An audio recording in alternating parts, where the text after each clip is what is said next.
کہ بدگمانی سے بچو. یا ایھا الذین آمنوا اجتنبوا کثیرا من الظن ان بعض الظن اثم ولا تجسسوا ولا یغتب بعضکم بعضا ایحب احدکم ان یأکل لحم اخیہ میتا فکرہتموہ. کتنی بہترین باتیں پیار و محبت سے. اے ایمان والو تم بدگمانی سے بچو. معزز خواتین اسلام، خصوصاً اللہ تبارک و تعالی یہ آیتیں عورتوں کے متعلق نازل کیا ہے، کیونکہ دو عورتیں اگر کچھ بات کر لیتی ہیں تو پھر تیسری چوتھی عورت یہی گمان کرتی ہے کہ میری برائی ہی کر رہے ہیں. اللہ تعالیٰ فرماتا ہے کہ بدگمانی سے بچو، چھوڑ دو ان کی حالت پر. آپ اپنی جگہ صحیح ہیں تو پھر چھوڑ دو. بعض گمان گناہ کے ہوتے ہیں. آمنوا اجتنبوا کثیرا من الظن ان بعض الظن اثم ولا تجسسوا ولا یغتب بعضکم بعضا. ایک دوسرے کی غیبت نہ کرو، ایک دوسرے کے ٹوہ میں نہ لگو، ایک دوسرے کے پیٹ پیچھے نہ پڑو کہ ان کون کیا کر رہا ہے، کیوں آ رہا ہے، کیا کھا رہا ہے، کیا پی رہا ہے، اس کو کیسے نقصان پہنچائیں گے. کیا تم یہ پسند کرتے ہو کہ اپنے مرے ہوئے مردہ بھائی کا گوشت کھانا تم پسند کرو گے؟ نہیں کرو گے. تو پھر اس بات کو چھوڑ دو. ایک دوسرے کی ٹوہ میں لگنا، برائی کرنا، نقصان کرنے کے در پہ رہنا، یہ تمام چیزیں چھوڑ دو. پھر اللہ تعالیٰ فرماتا ہے یا ایھا الذین آمنوا لا یسخر قوم من قوم عسى ان یکونوا خیرا منهم ولا نساء من نساء عسى ان یکن خیرا منهن.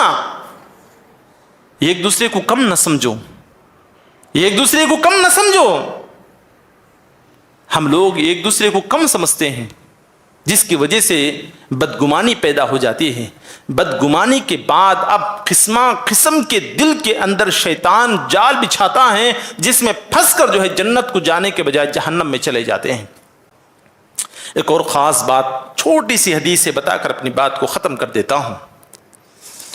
بخاری کی حدیث ہے وعن ابی ہریرہ رضی اللہ تعالی عنہ قال رسول اللہ صلی اللہ علیہ وسلم قال جاءنی رجل قال للنبی صلی اللہ علیہ وسلم اوصنی قال لا تغضب فردد مرارا قال رسول اللہ صلی اللہ علیہ وسلم لا تغضب. اللہ کے نبی صلی اللہ علیہ وسلم کے پاس ایک شخص آیا، آ کر کہنے لگا کہ اللہ کے نبی مجھے کچھ وصیت کر دے تاکہ میں ان وصیت کے باتوں پر عمل کروں. اللہ کے نبی صلی اللہ علیہ وسلم ایک ہی جملہ فرماتے کہ لا تغضب، غصہ نہ کرو، غصے کو چھوڑ دو. تو وہ شخص راوی ابو ہریرہ رضی اللہ تعالیٰ عنہ کہتے ہیں کہ وہ شخص اس ایک جملے کے بعد فردد مرارن، اور میں کیا کروں بار بار پوچھتا ہے. تو ہر بار اللہ کے نبی صلی اللہ علیہ وسلم یہی جواب دیتے ہیں کہ غصے کو چھوڑ دو، غصے کو چھوڑ دو، غصے کو چھوڑ دو. آج غصہ ہمارے ناک پر ہے، آج غصہ ہمارے ہونٹوں پر ہے. بات کریں گے تو نگاہیں غصے کے مارے لال ہو جاتی ہیں. بات کریں گے تو ایسے جملے زبان سے نکالتے ہیں جیسے تیروں کی طرح، پستول کی گولیوں کی طرح نکل کر سامنے والے کے دلوں کو جھنجھوڑ کر رکھ دیتے ہیں، سامنے والے کے دلوں کو جو ہے چھنی کر کے رکھ دیتے ہیں. ایسے جملے ہم ادا کرتے ہیں. کیا یہ جملے رشتہ داری کو جوڑنے کے جملے ہیں یا رشتہ داروں کو توڑنے کے جملے ہیں؟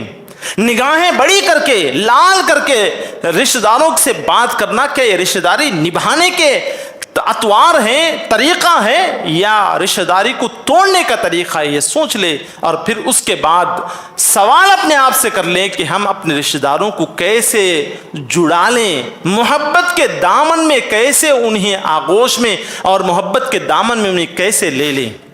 جواب خود بخود ہمیں مل جائے گا. بہرحال بتانے کا خلاصہ یہ ہے کہ ہم مسلمان ہیں، اسلام ہمیں تعلیم دیتا ہے کہ تمام مسلمانوں کے ساتھ خیر خواہ رہیں، خصوصاً رشتہ داروں کے ساتھ ہم خیر خواہی میں آگے بڑھیں گے تو یقیناً سب رشتہ دار مل جل کر ہمارے لیے خیر خواہی کریں گے۔ بس انہی چند الفاظ اپنی بات کو ختم کرتے ہوئے میں اللہ تبارک و تعالیٰ سے دعا کرتا ہوں کہ اللہ تبارک و تعالیٰ ہم تمام کو ہدایت کی دولت سے مالا مال فرمائیں۔ اے اللہ ہم تمام آپس میں مسلمان ہونے کے ناطے مل جل کر رہنے کے اللہ ہمیں توفیق عطا فرما۔